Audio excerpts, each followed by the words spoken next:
As it becomes abundantly clear that farming is the sacrificial lamb of Brexit, many British people revert to saying, well, the farmers voted for it and they're getting what they deserve. What is astonishing is that people are not making the connection between farming, their own food, and their own public health and their own environment. The Conservatives have gone out of their way to claim that they will protect our high food standards in trade deals.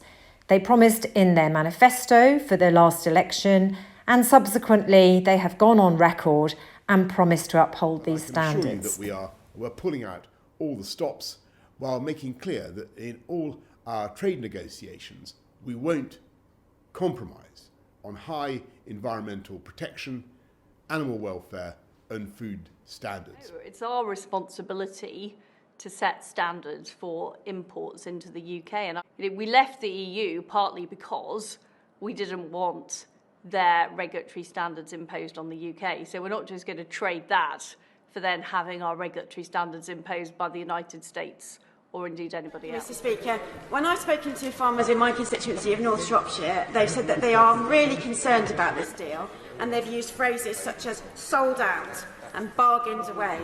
Yeah.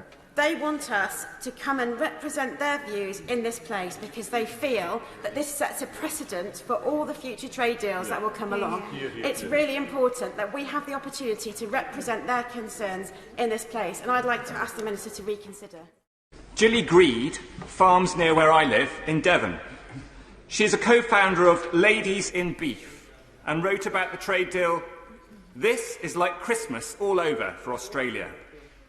There are currently 3,700 tonnes of product coming in from Australia, but the agreement will increase it to 45 times that in 15 years. Yep.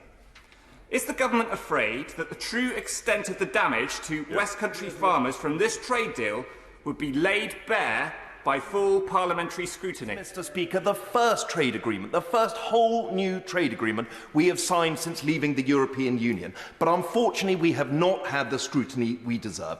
Mr. Speaker, the then Trade Secretary, now Foreign Secretary, on the 8th of October, said we will have a world-leading scrutiny process comparable with Australia, New Zealand, Canada and Japan. That will mean the International Trade Committee scrutinising a signed version of the deal and producing a report to Parliament. A debate then taking place, and through the CRAG process, Parliament can block any trade deal if it is not happy with it. I ask the Minister, are they still committed to that point of principle? Because it has been said by the member for Chelsea and Fulham, it has been said by the member for Banbury, it has been said by the now Secretary of State for Trade. These are commitments that were made to this House, to right honourable and honourable members, and we deserve our say on a trade agreement that makes a significant difference.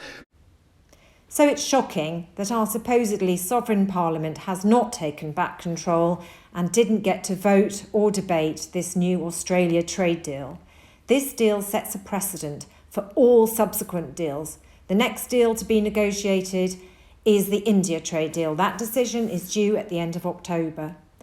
When low standard foods are allowed to come into the country, this will have significant impact on our environment, our public health and our economy.